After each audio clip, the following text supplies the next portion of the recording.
राष्ट्री संगमनी वसूनां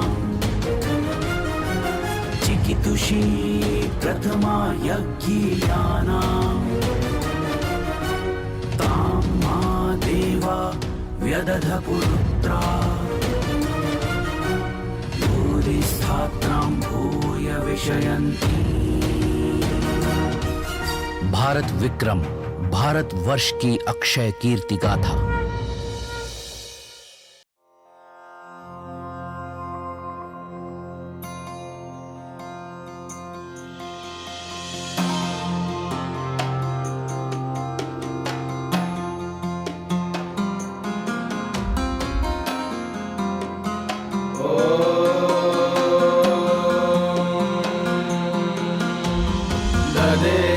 हसा प्रिया नित्य तपस्ते पेतया महत् दधे चिरग्निमान् नित्य गृहधर्मपरायणः।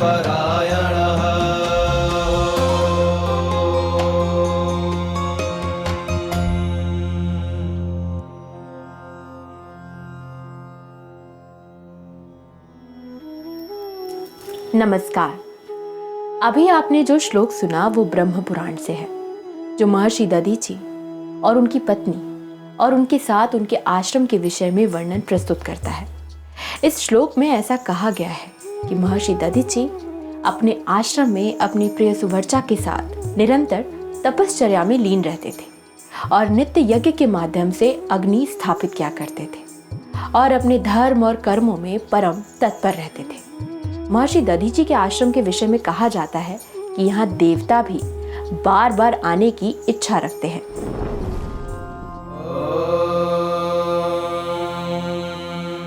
तत्र देवाः समाजग्मो रुद्र आदित्यास्तया अश्विनो इन्द्रो विष्णुर्यमो अग्निश्च जित्वा दैत्यानुपागतान्।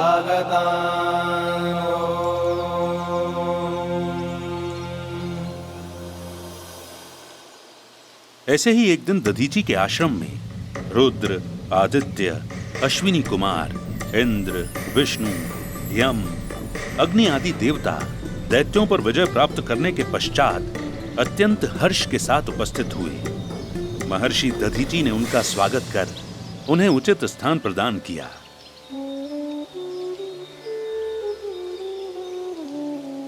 देवों के इस प्रकार मेरे आश्रम में आगमन से मैं अति प्रसन्न हूं। कृपया आगमन का उद्देश्य कहिए। हे मुनिवर, आप इस पृथ्वी के कल्प वृक्ष हैं और यदि आप जैसा महर्षि हम पर अपनी कृपा रखता है तो फिर इस संसार में हमारे लिए कौन सी वस्तु दुर्लभ होगी।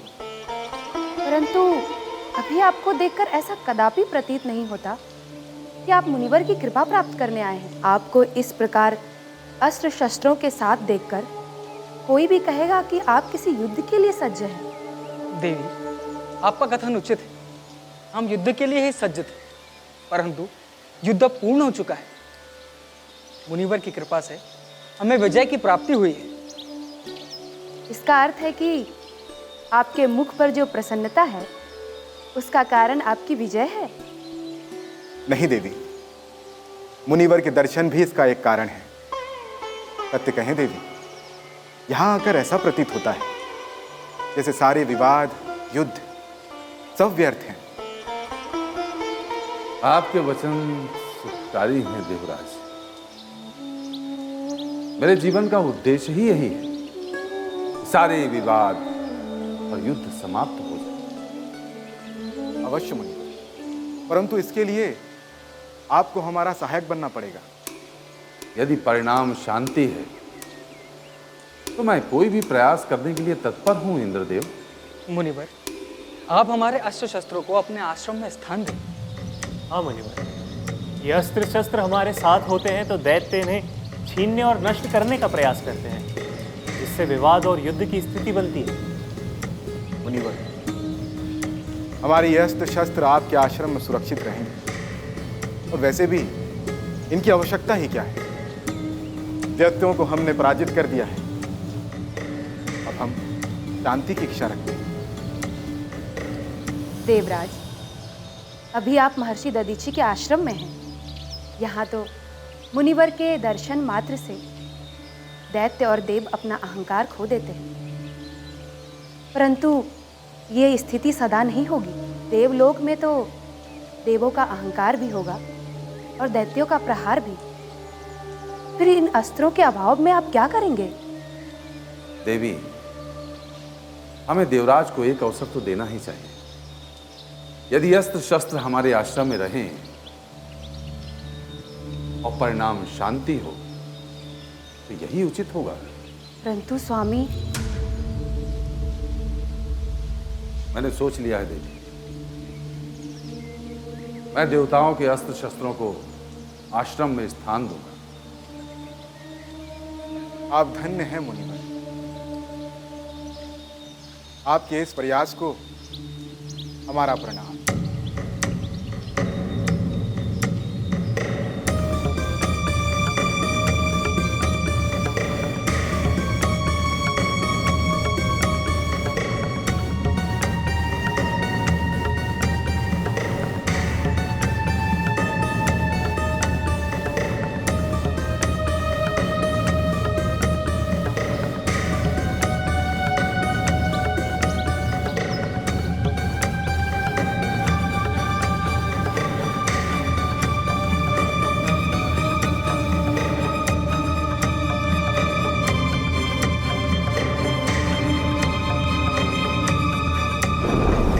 इस प्रसंग से 3 बातें समझ में आती हैं। पहली बात ये कि महर्षि दधीचि वर्तमान में जी रहे हैं। उन्हें इस बात से कोई अंतर नहीं पड़ता कि पूर्व में इंद्र का व्यवहार क्या रहा। और दूसरी बात उनके लोक कल्याणकारी उद्देश्य को दर्शाती है। तभी तो वे लोक शांति के लिए अपने आश्रम की शांति को संकट में डालने को तैयार हो जाते हैं। और तीसरी और सबसे बड़ी बात ये कि वे अस्त्र शस्त्रों के उपयोग और रख रखाव का ज्ञान रखते हैं। लेकिन फिर भी उनके इस निर्णय से देवी सुवर्चा प्रसन्न नहीं है।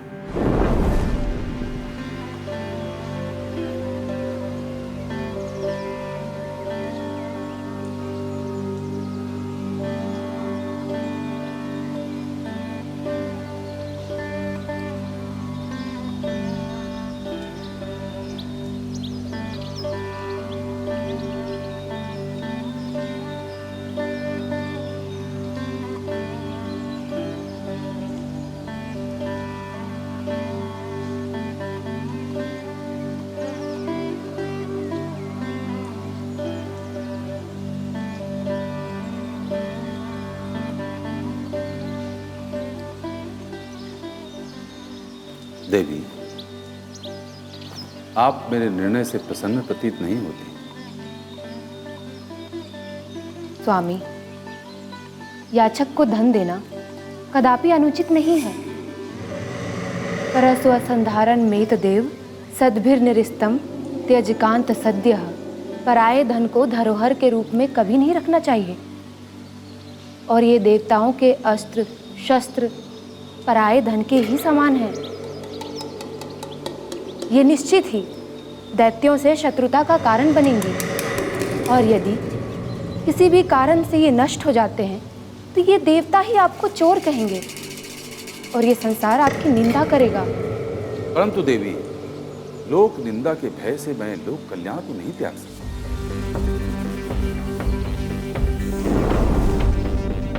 महर्षि दधीचि भी जानते थे कि सुवर्चा सत्य कह रही हैं। देवताओं के अस्त्र शस्त्र आश्रम में थे, इसीलिए दैत्यों ने कई बार आश्रम पर आक्रमण कर उन्हें चुराने का प्रयास किया। परंतु महर्षि दधीचि के तपोबल के समक्ष वे टिक नहीं पाए। लेकिन दैत्यों द्वारा बार बार आक्रमण से आश्रम के आसपास की शांति भंग हो रही थी। आश्रम वासियों का और आश्रम के आसपास रह रहे जीव जंतुओं का जीवन संकट में था। महर्षि दधीचि को यह कष्टकारी लगा। व्यथित होकर उन्होंने अपने गुरु महादेव की शरण में जाना ही उचित समझा।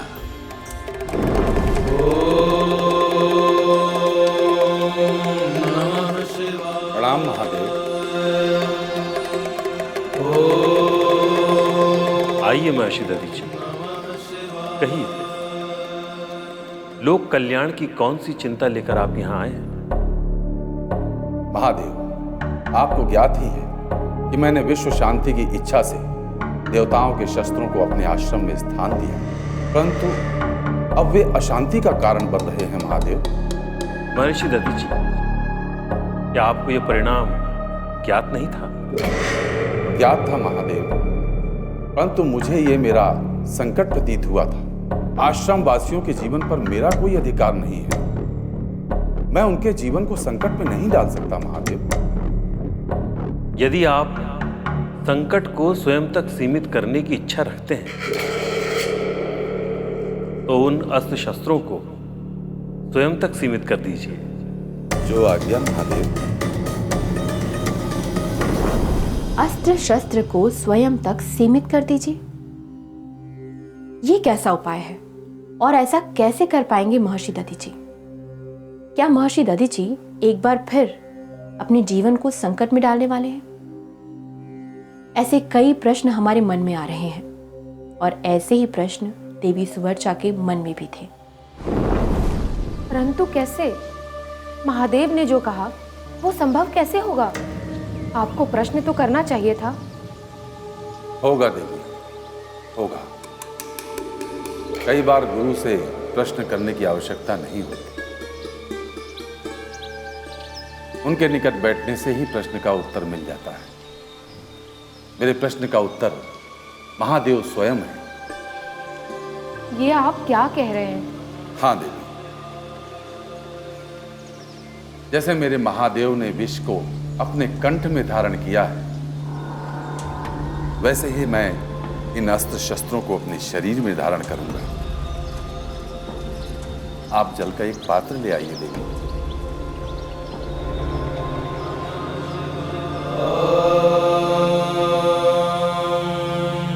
तदस्त्र रक्षार्थमिदं सचक्रे मन्त्रेस्तु संक्षाल्य जलश्च पुण्यैः तद्वारि सर्वास्त्रमयं सुपुण्यं तेजोयुक्तं तज्जपपो दधीचिः।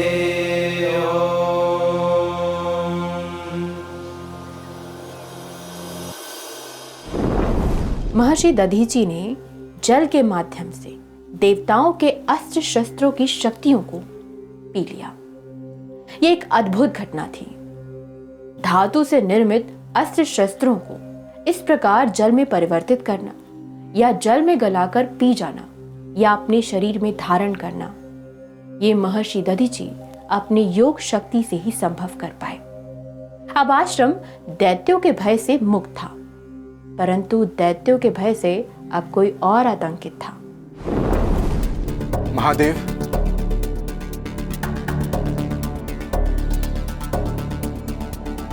देवलोक वृत्तासुर के आतंक से आतंकित है। उसने समस्त देवताओं को पराजित कर दिया है। ब्रह्मदेव के इच्छा से उस पर धातु के बने किसी भी अस्त्र शस्त्र का कोई प्रभाव नहीं हो रहा है। वैसे भी हमारे प्रबल अस्त्र शस्त्र महर्षि दधीचि के आश्रम में सुरक्षित थे और अब वे वहां पर नहीं है। हाँ महादेव, हमने तो उन्हें महर्षि के आश्रम में सुरक्षित रखा था, परंतु प्रणाम महादेव। वे अभी भी सुरक्षित हैं इंद्रदेव। यदि मैं उन्हें अपने शरीर में सुरक्षित रख सकता हूं तो उन्हें पुनः उपस्थित भी कर सकता हूं। नहीं स्वामी, आप ऐसा नहीं करेंगे। मैं आपको ऐसा करने नहीं दूंगी। महादेव, आप ही समझाइए कि बार बार अपने शरीर के साथ ऐसा घातक प्रयोग क्यों करते हैं, वो भी इन देवों के लिए जिन्हें महर्षि के प्राणों की कोई चिंता नहीं है। देवी सुवर्चा का कथन उचित है महर्षि दधीचि। आपको ऐसा कोई कार्य करने की आवश्यकता नहीं है। महादेव, ये आप क्या कह रहे हैं? इस तरह तो देवों का अस्तित्व समाप्त हो जाएगा। देवराज इंद्र, क्या आपको विश्वास है कि आपके अस्त्र शस्त्र प्राप्त होने पर आप वृत्तासुर को समाप्त कर देंगे? परंतु महादेव, परंतु का प्रश्न ही नहीं है इंद्रदेव। आपको भी ज्ञात है कि आपके अस्त्र शस्त्र वृत्तासुर के समक्ष व्यर्थ है। और जहां तक महर्षि दधीचि का प्रश्न है, वो आज से नहीं, पूर्व से ही इस परिस्थिति को जानते हैं। और सत्य यह है कि उन्होंने आज की ही परिस्थिति के लिए देवों के अस्त्र शस्त्र अपने शरीर में ग्रहण किए थे। यदि आप संकट को स्वयं तक सीमित करने की इच्छा रखते हैं तो उन अस्त्र शस्त्रों को स्वयं तक सीमित कर दीजिए। महर्षि दधीचि, यदि आज आप इन शस्त्रों को जल की भांति पी जाते हैं तो ये आपके शरीर में सम्मिलित हो जाएंगे। समय के साथ इन शस्त्रों के धातु से आपकी हड्डियां वज्र के समान हो जाएंगी और इस वज्र से बनेगा वो अस्त्र जो वृत्तासुर के अंत का कारण बनेगा। परंतु आप निर्णय लेने से पूर्व विचार कर लें, क्योंकि इस उद्देश्य की पूर्ति के लिए एक दिन आपको अपने प्राणों का दान भी करना पड़ सकता है। मैं ऐसा ही करूंगा महादेव। महादेव, ये कैसा न्याय है? स्वामी ने ऐसा क्यों किया और किसके लिए? इन देवराज इंद्र के लिए, जिन्होंने सदैव अपने स्वार्थ की सिद्धि को ही सर्वोत्तम माना है? इनसे क्या कहूं, पर आपने भी तो ऐसा होने दिया महादेव। नहीं नहीं देवी, नहीं, महादेव के इसमें कोई दोष नहीं है। ये मेरा निर्णय है।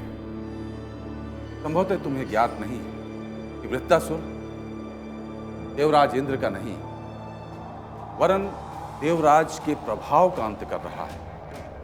उसने जल के सभी स्रोतों को सुखा दिया है, वर्षा के जल पर अपना अधिकार कर लिया है।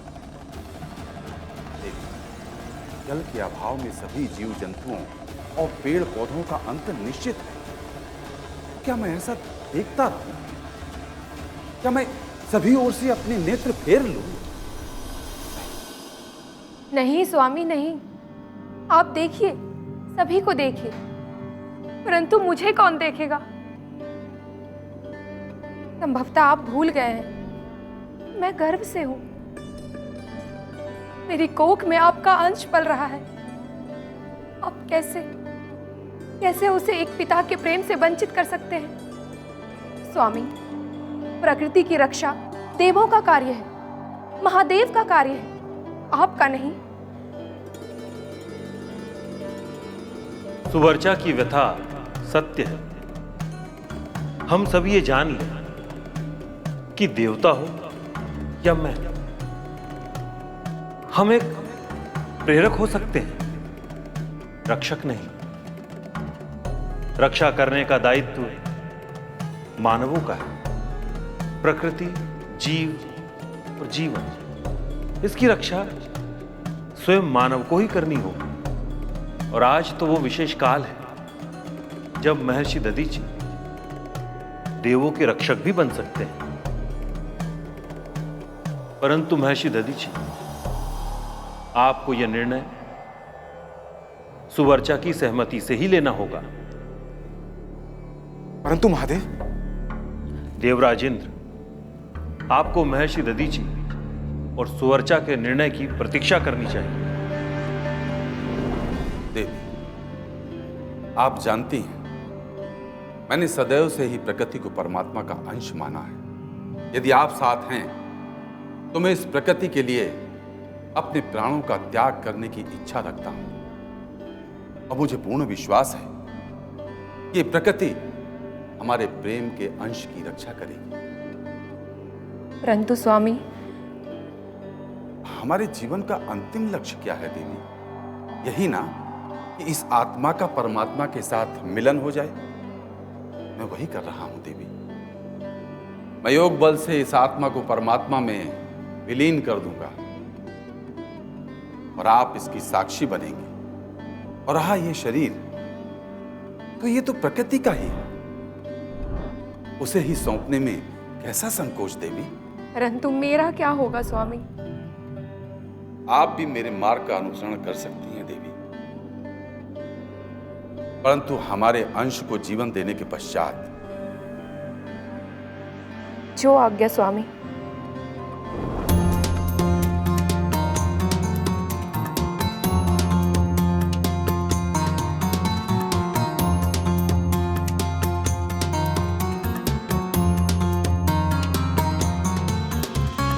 इत्युक्त्वा सौबद्ध पद्मासनस्य नासाग्रदत्ताक्षे प्रकाश प्रसन्न वायुसर्वान्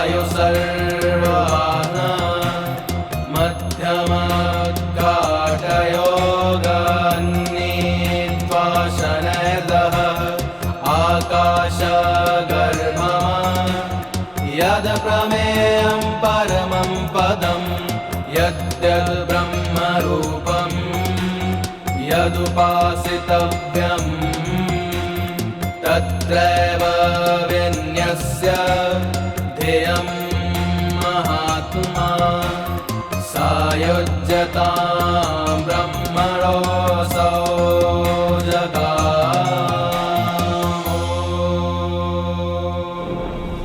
महर्षि दधीची पद्मासन में बैठते हैं और नासिका के अग्रभाग पर ध्यान केंद्रित करके योग बल से सुषुम्ना नाड़ी को जागृत करते हैं। वे अपनी आत्मा को परब्रह्म से जोड़कर अपने प्राण त्याग देते हैं। अब केवल शरीर शेष है और शरीर में वज्र सी अस्थियां, और उन अस्थियों को लेकर विश्वकर्मा एक अस्त्र तैयार करते हैं जो वृत्तासुर के अंत का कारण बनता है। वृत्तासुर के अंत के साथ पृथ्वी पर जल की आपूर्ति फिर से शुरू हो गई। लोक कल्याण हेतु अपना जीवन देकर अपनी अस्थियां दान देने वाले महर्षि दधीची जैसा कोई नहीं है। वे हमेशा ऑर्गन डोनेशन या अंग दान के प्रथम प्रवर्तक के रूप में जाने जाएंगे। उन्हें हमारा प्रणाम है। अगले अंक में हम फिर मिलेंगे एक नए भारतीय ऋषि वैज्ञानिक के साथ। तब तक के लिए जुड़े रहिए भारत विक्रम से और देखते रहिए भारतीय ऋषि वैज्ञानिक। अभी के लिए नमस्कार।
राष्ट्री संगमनी वसूनां चिकितुषी प्रथमा यज्ञियानां तां मा देवा व्यदध पुत्रा भूरिस्थात्रां भूय विशयन्ति भारत विक्रम, भारत वर्ष की अक्षय कीर्ति गाथा।